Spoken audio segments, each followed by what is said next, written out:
Energy drinks நிறைய மார்க்கெட்டில் அவைலபிளாக இருக்குது. எக்ஸாம்பிள் ரெட் புல்லுன்ற பேரில் வருது, ப்ரெடேட்டர்ன்ற பேரில் வருது, மான்ஸ்டர்ன்ற பேரில் வருது, ஸ்டிங்குன்ற பேரில் வருது. இது எல்லாமே அவன் பின்னாடி போட்டிருப்பான் high caffeinated beverage, 100 ml 75 grams of caffeine இருக்குது அப்படின்ற மாதிரி போடுறாங்க. அது should be avoided during pregnancy and breast ஃபீடிங்னு போடுறோம். அப்போ வந்து இதெல்லாம் வந்து இன்னும் கொஞ்சம் அடிக்டிவாக இருக்கும். ஒரு 4-5 நாள் அதை குடிச்சு பழகிட்டிங்கன்னா அது தர ஒரு எஃபெக்ட்டில் டெய்லி அதை குடிக்கிற மாதிரி ஒரு பழக்கம் ஆகிடும்.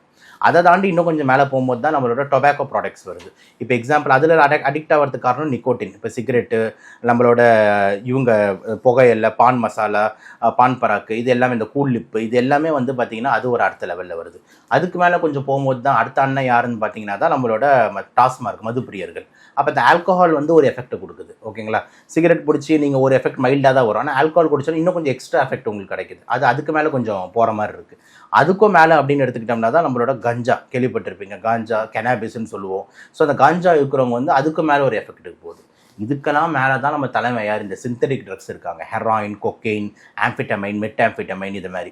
ஸோ அதனால் தயவு செஞ்சு நம்மளால் வந்துட்டு என்ன ஒரு சிகரெட்டுக்கும் ஒரு ட்ரக்குக்கும் எதுவும் ட்ரக்கு தானே அதுவும் ட்ரக்கு தானேன்னு கம்பேர் பண்ண முடியாதுன்றதுக்கு தான் இந்த உதாரணம் சொல்கிறேன்.